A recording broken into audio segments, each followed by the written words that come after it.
कुछ जंगल सिर्फ पेड़ों का झुरमुट नहीं होते। कुछ जंगल वक्त की भूली बिसरी यादों को, दर्द को और रहस्यों को अपने भीतर छुपाए बैठे होते हैं। झारखंड का जुगेसर जंगल भी उन्हीं में से एक है।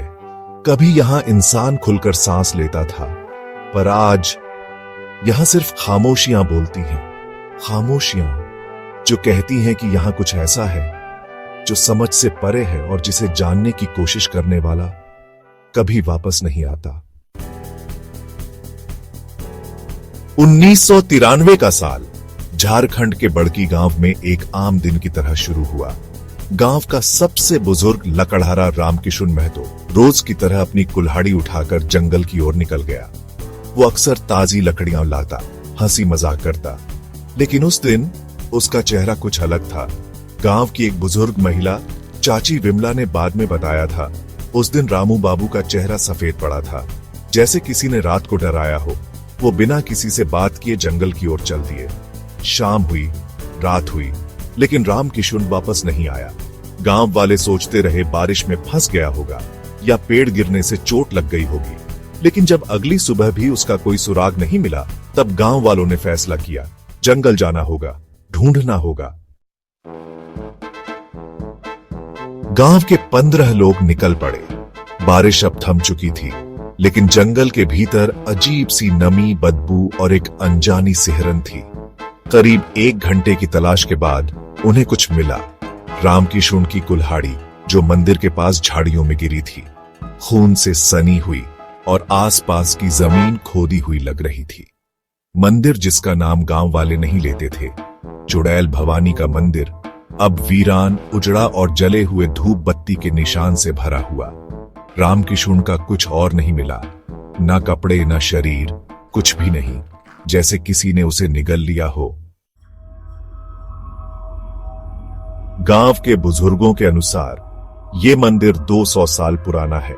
कहा जाता है अंग्रेजों के जमाने में यहां एक तांत्रिक गोरखनाथ बलि दिया करता था। हर अमावस्या को एक बलि कभी जानवर की, कभी इंसान की। एक दिन गांव वालों ने उस तांत्रिक को रंगे हाथों पकड़ लिया और उसी मंदिर के सामने जिंदा जला दिया। मरते वक्त गोरखनाथ ने श्राप दिया, इस जंगल में जो भी रात बिताएगा वो दोबारा दिन की रोशनी नहीं देखेगा। शायद इसी श्राप ने जुगेसर जंगल को बना दिया, झारखंड का सबसे डरावना जंगल। रामकिशुन के गायब होने के बाद गांव वालों ने जंगल से दूरी बना ली, लेकिन फिर साल 1995, 1998, 2000, 2002 और 2005 हर बार एक नया नाम जुड़ता गया। हर बार वही पैटर्न, एक व्यक्ति जंगल गया और फिर कभी नहीं लौटा। हर बार मंदिर के पास खून, एक टूटी चीज, चप्पल, टिफिन, छड़ी या कोई कपड़ा, और हर बार कोई गवाह नहीं, कोई जवाब नहीं। क्या ये सब सिर्फ संयोग थे या जंगल के भीतर कोई ताकत वाकई मौजूद थी?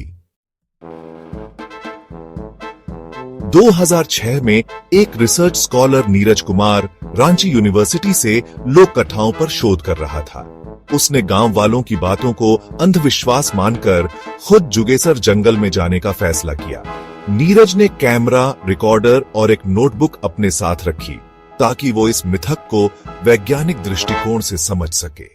गांव वालों ने बहुत मना किया। वो बोले, बाबू, पढ़े लिखे हो तो समझो, वहां जो गया है वो लौटा नहीं।